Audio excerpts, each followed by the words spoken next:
The National Broadcasting Company presents The Adventures of Sam Spade, Detective. Sam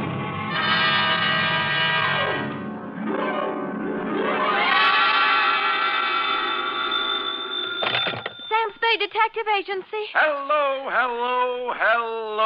Sam? At this hour on this network, you were expecting maybe Mary Margaret McBride? I've been expecting anything, Sam. Well. After all, to have you drop out of sight like that, leaving not a ripple on the surface for 4 whole days. Mr. Livingstone is frantic. Who? Mr. Livingstone, the man you rented the car from. He's ready to send out a search party. Aha! Sammy and Livingstone with a reverse twist. It's no joke, Sam. Nothing, huh? You have no right to worry me like this. It's not fair. Where are you? To the only spot on Earth as yet unvisited by the National Geographic Society, sweetheart, the Vale of Takaloma. And don't try to find it on a map because it isn't. Set yourself for my saga of a crook's tour of the hinterlands with just a touch of mysticism, which is why I call it the Rowdy Dowser caper. All right, Murgatroyd, these will do. Sam, where are you calling from? A tailor shop. I had to leave without my pants.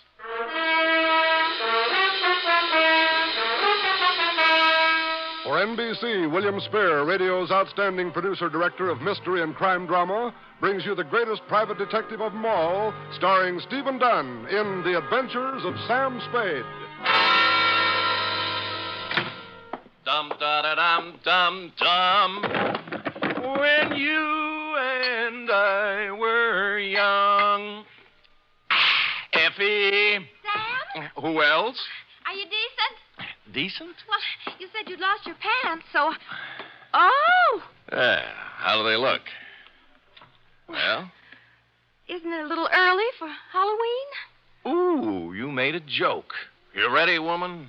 As always, Sam. Date, fill it in. 2 Constable Ollie Shuttle, North Takaloma, California. From Samuel Spade, license number 137596. Subject, the Rowdy Dowser caper. Dear Ollie, on Wednesday it was when I returned to my office of a fine spring morning to find a note lying on my desk like a big, juicy piece of cheese in a mousetrap. Quote, Mr. Spade, call North Takaloma 3, unquote. North Takaloma. Where have I... Long distance. North Takaloma 3. Yes, sir. One moment. Would you repeat the number, please? North Takaloma 3. North Takaloma 3. Nice diction. That is North Takaloma? I'm not kidding. Look it up, girl. Look it up. Yes, sir. North Takaloma 3. Well, she must have found it in the book because soon we had encouraging buzzes and clicks. 6 operators later, we had punched our way north to the farm at Slattery Flat. Then we knocked off for lunch while Slim Slattery repaired the windmill that made the juice for the last lap. At 2:07 p.m., victory was in sight. Yeah? Sam, this is Operator Nyan for the 10th time. Oh, fine. How we doing, Millie? Sam boy, I am actually ringing North Takaloma 3. Oh, good girl.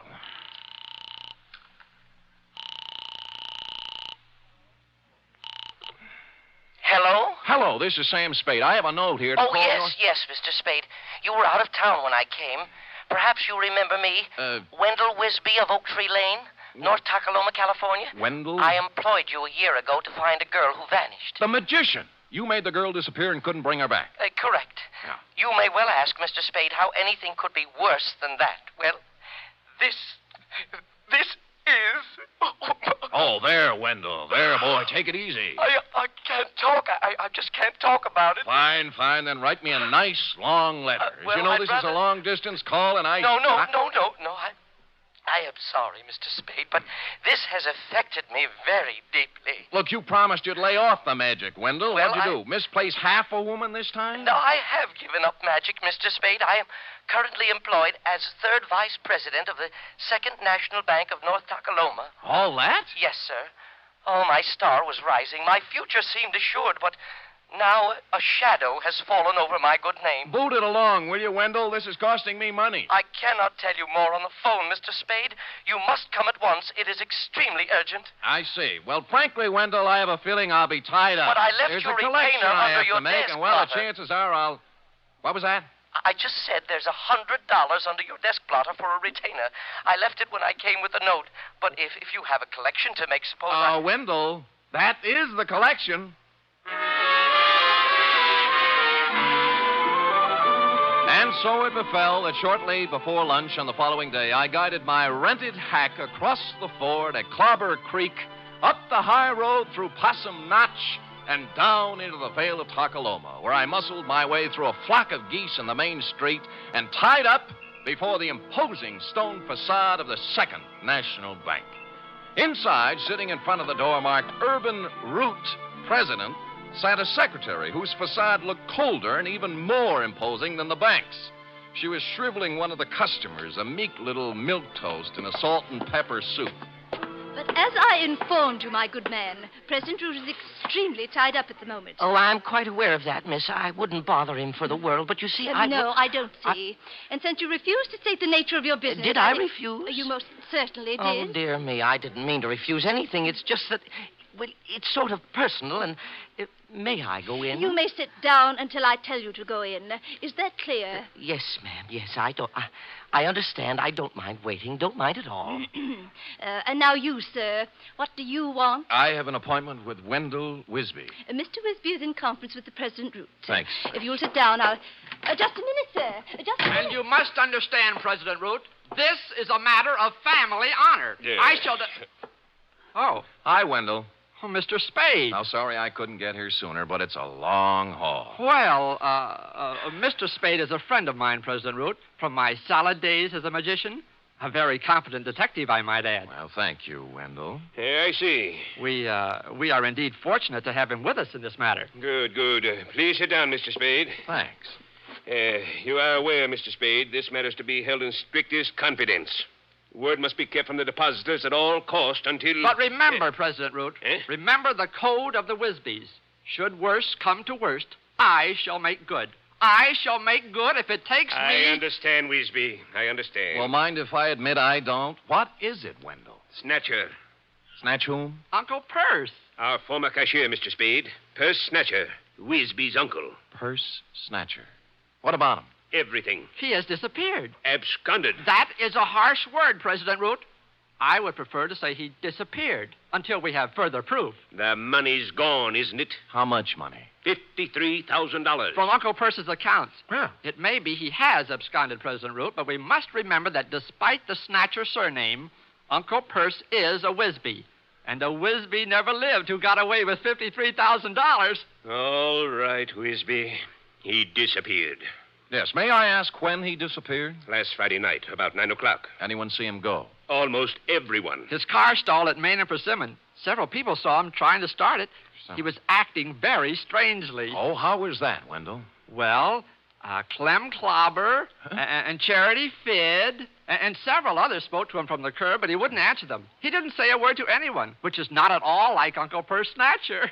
Wisby, man to man. Would you feel sociable with a satchel full of stolen money on the seat beside you? Well, there you have a point, President Root. I can't blame you for the way you feel, President Root, but I must continue to believe the best of Uncle Perce until Mr. Spade discovers the worst. Oh. And in that dismal eventuality, please know I intend to pay off the $53,000 plus interest on the installment plan. $5.37 per week for 48 years. Oh. You have my word on it, sir. The word of a Wisby. With which solemn pronouncement, Wendell marched out, closely followed by me. Salt and Pepper Suit Milquetoast was still fingering his hat brim, looking hopefully at Miss Icewater for the sign. At Wendell's suggestion, I hustled out to the Snatcher homestead for a word with Perce's wife, a timid little woman with her heart in her eyes, known from one end of the valley to the other as Aunt Wistful. I can hardly think straight these days, Mr. Spade. So full of puzzlement this thing has left me. Of course, Aunt Wistful. Have another dipper of cider, Mr. Spade. now. Get down, not you. No thanks, Aunt Wistful. Purse wasn't himself since the well run dry. We had a passel of dry winters here in the valley, you know, but never for this is the well run dry. Purse didn't know which way to turn. The pipe end's 2 miles down the road.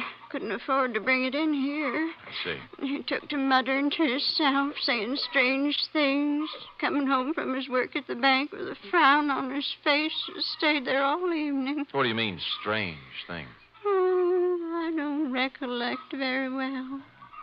He brought a law book home one night, though, and out of a clear sky he says to me, "Wistful honey, do you know the punishment for embezzlement is 5 to 10 years in prison?" I asked what he meant by that, and he said he thought it might be a good thing for a banker to know. Well, he had something there. It was the night after that. He come home all cheerful. Said he thought he'd figured a way out. Found a fella to help him. Get down. I had no idea what Perce was thinking. What fella? Urban Root, I suppose. Oh. It's Urban's bank he was fixing to steal from. About then I got word from my sister ailing over to Fogarty Grove, so Thursday I left, and when I got back Saturday, he'd gone. Did he take his things? Mostly. Funny. He did one strange thing for this time of year. He left his corn teeth behind. Corn teeth, huh? A spare pair of store teeth for corn on the cob. Oh. Perce will miss him now with summer coming on. Yes, you will. Bless him. You know, ever since spring, I've been after Perce to spade up my flower bed by the window. He did it before he left, now that there's no water to grow things with. I loved him so much, Mr. Spade. In this awful way for marriage to end. Oh, get down.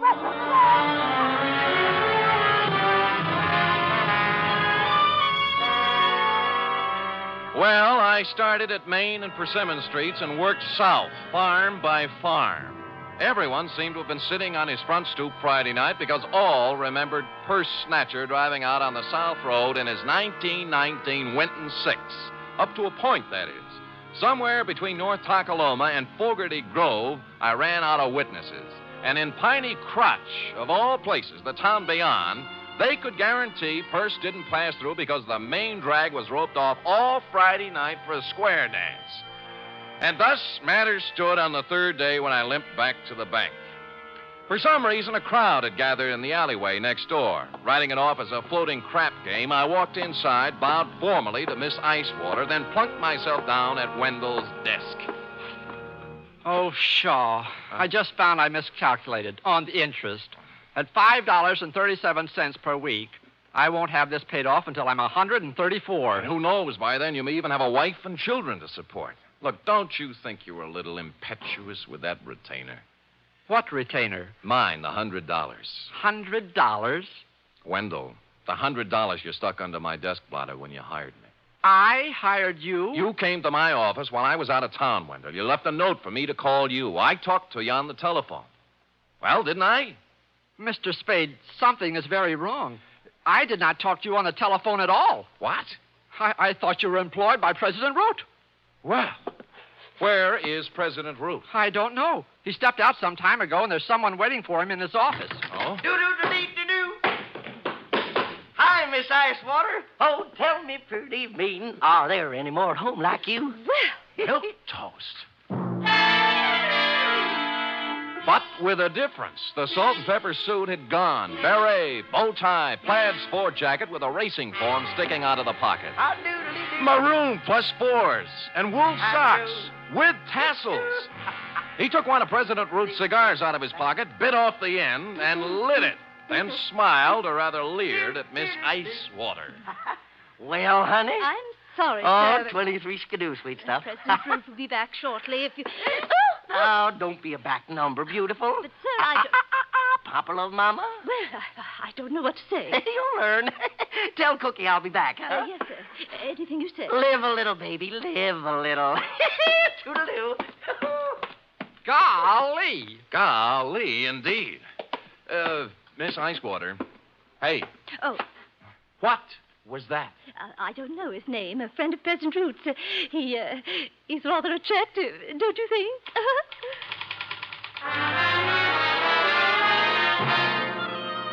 Only now, as I went outside in his wake, did I see what had caused the crowd in the alleyway.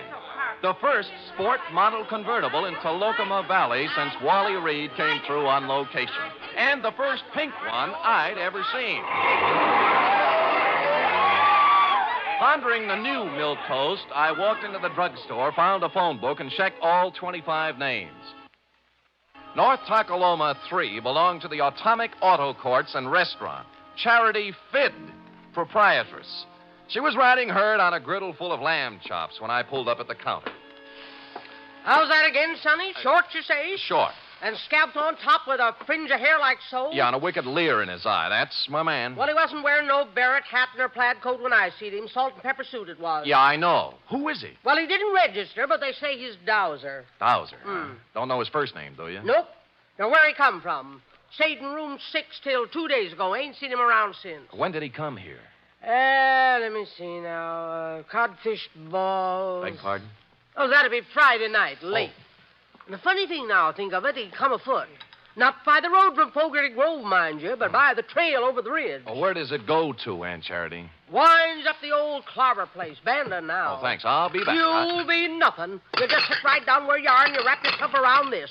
Ain't no growing boy going hiking over the ridge without supper. Clean it up now, every scrap. Yes, Ma.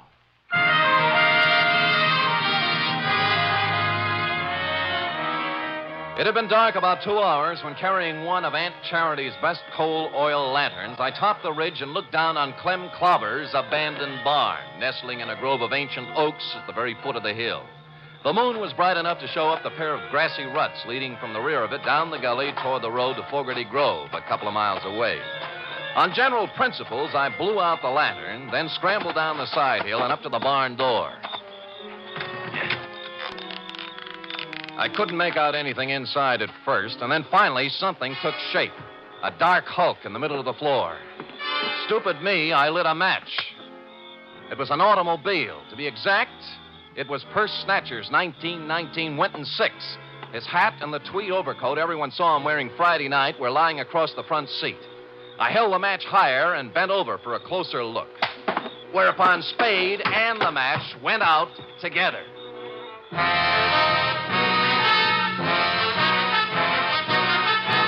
You are listening to the weekly adventure of radio's most famous detective, Sam Spade.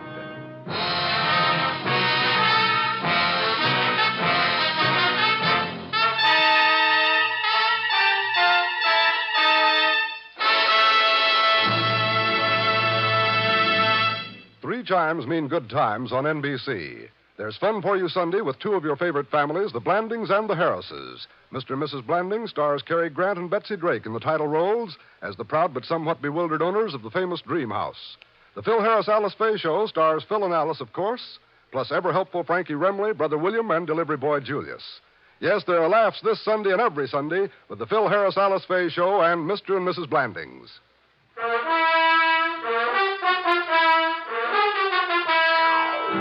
And now, back to the Rowdy Dowser caper, tonight's adventure with Sam Spade.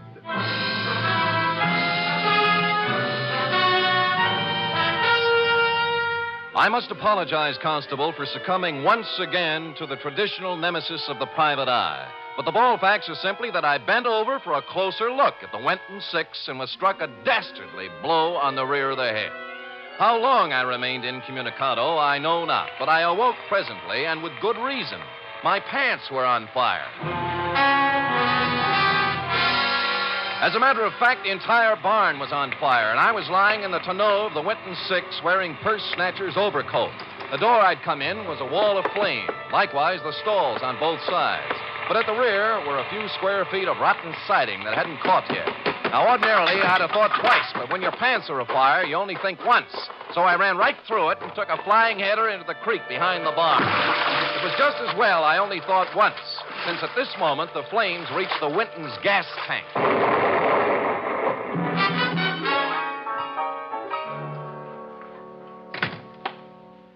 Hi. Good laws almighty. What have you been up to, boy? Smoking corn silk behind Clobber's barn. Match got away from me. Well, stay right there till I find my goose grease. No. Later, Aunt Charity. How about the key to 6? The Dowser fella? Yeah. Won't need no key, son. No door open? If he left it open, he's in there now. Barrett hat, plaid coat, and a 25-cent cigar. Help yourself.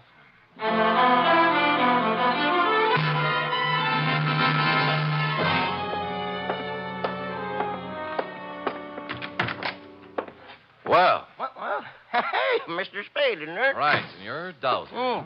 Dowser? Isn't it? Yes. Yeah, that's right, Dowser. Hey, you can call me Alonzo. Sit down. No, I'll stand. Oh? You're lucky you caught me. I was Just leaving, so I see. I was detained, as you probably know, over at Clobber's barn. Detained? Okay, Dowser. We'll let that do for the preliminaries. Now, why'd you just try to kill me? Kill you? Well, good heavens, man, I did not get careless at a weenie bake, Dowser. I just woke up in the middle of a 3-alarm fire, and I don't like it. As a matter of fact, I'm a little burned up, to use the phrase loosely, and I just might kick your teeth in. Now, believe me, I haven't been near Clobber's barn since Friday. I had nothing to do with whatever happened. Sure, and you had nothing to do with a $100 retainer in the phone call from Wendell Wisby. Well, as a matter of fact, You figured with a curious city fellow like me on the premises, urban root might shake down easier. Bigger apples from the same old tree, right? Yeah. All I did was negotiate a personal loan. Drop it, will you? Root had his hand on the till at the bank. A big hand, $53,000 worth, and Snatcher found out about it. What about you? How'd you get into the act? The loan. The shakedown. Where's Uncle Perce, Alonzo? Out of town somewhere, I suppose. He... look, I can't tell you, Mr. Spade. Perce got as far as the road to Clem Clobber's barn last Friday night. Or did he? No, he didn't get that far. You know, I'd begun to suspect as much. How far did he get? I'm sorry, I can't tell you any more. Root killed him, didn't he? No. You saw let it. How come? I don't know anymore, please. Come on, let's have it, Dowser. What'd he do with the body? Root wore the coat and drove Perce's car out of town so everyone would see him. Now, where's the body? Let me go. Dowser! Dowser!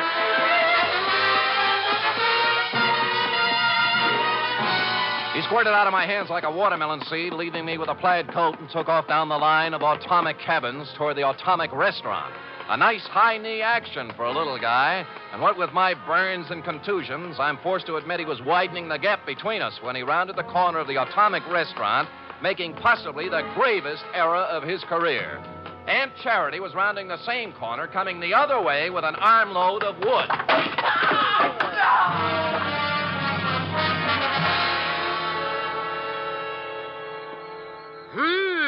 You don't reckon he got himself a brain conclusion, do you, son? I don't know, but he's a weak witness, Aunt Charity, a weak witness. What you got there?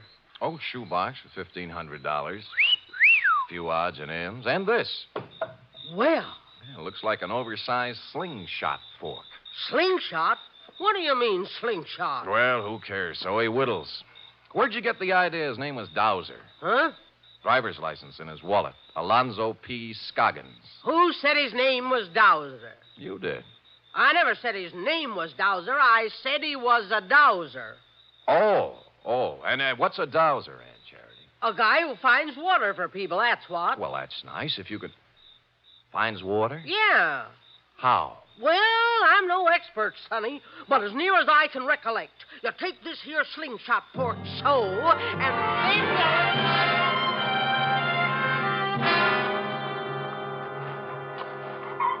Mr. Spade, I can't go through with it. Get hold of yourself, Wendell. Remember the code of the Wisby. But this sinister revelation has virtually prostrated me, Mr. Spade. And you must remember it is now over a year since my salad days as a magician. Tut, Wendell. Stout fella, stiff upper. And further, even at the peak of my career, I was only sketchily acquainted with the field of dowsery. Hold it. There they are. Aunt Wistful is sitting on the back porch with President Root. Mr. Spade, The code of the Wisbys, Wendell? Yes, sir. Let's go. President Root, I just can't tell you how full up with gratefulness I am. Now, Aunt Wistful, don't take on so. It's nothing at all. It's, You remember Mr. Spade, President Root? Wait, of course. Of course. Hardly seems any time at all since we met President Root. Oh, Mr. Spade, President Root's going to buy the farm. Isn't that wonderful? Touching. And he's allowing me $10,000 on it against the money per stove. Well, that's a generous offer. I thought so. Considering there's no water on the farm. Pierce said many times it wouldn't be worth $40 an acre without water. Well? Did you say something, Wendell? Yes. Aunt Wistful, I have great news for you. It may not be necessary to sell the farm. What do you mean, Wendell? We've made a deal here. Maybe the signals are off for now, President Root. You recall Uncle Percy said he'd found a man to solve his problem, Aunt Wistful? I am now ready to step forward and bring it into the open. I am that man. You? What do you mean, Wendell? Since entering the banking field, I divorced myself from magic and the allied dark arts, Aunt Wistful. So I wish to keep my other talents sub rosa. What are you talking about, Wisby? President Root, I am a part-time dowser. And he just happens to have his dowsing rod along, right, Wendell? Right. I have reason to believe there is water here, if I can just douse it out. Wendell, you're out Shut up. Douse away, Wendell, douse away. Very well. Now, I hold the dowsing fork before me, thus. Then I turn, thus. Where does it point, Wendell? Let me see. Toward Aunt Wistful's flower bed. This is ridiculous. Shut up. Proceed, Wendell. Proceed with the dowsery. 1 step, 2, 3, 4. Well, the rod's pointing down. Well, I never. Right in the middle of my flower bed. Listen, Aunt Wistful. I'll make that $20,000. $20,000 for the farm.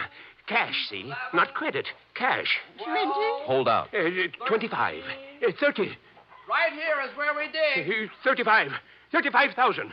It's already been dug up. Looks as if Uncle Percy had dug a hole and then filled it back up. Last Friday night, just before 9 o'clock, right, President Root? No. You came down for a showdown on those shortages he turned up. Found him digging the well here and got a better idea.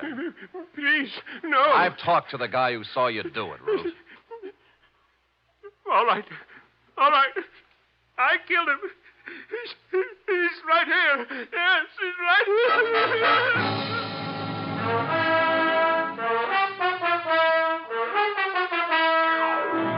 Which is where you came in, Constable, and since you can take it from here, I shall close, as always, with... Period. End of report. Right.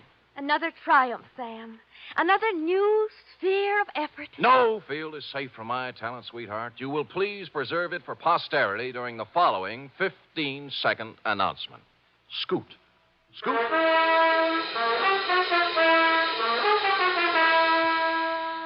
3 chimes mean good times on NBC.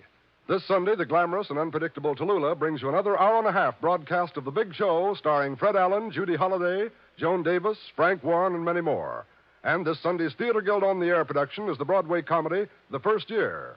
Starring in this Theater Guild presentation are Richard Widmark and Katherine Grayson.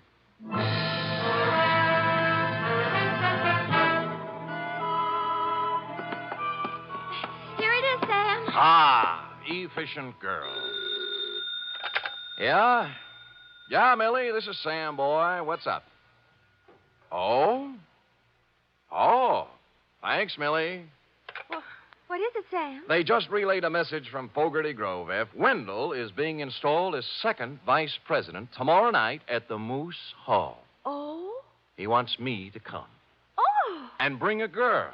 Are you game, little one? Well, that's one way to get the report to Constable Ollie Shuttle. I'll do it, Sam. Good girl. Pack up an emergency ration of sorghum and hominy grits. I'll pull up at your doorstep in the morning at 8 o'clock. Well, I'll wear my sunbonnet and Mother Hubbard. Oh, good night, Sam. Good night, sweetheart.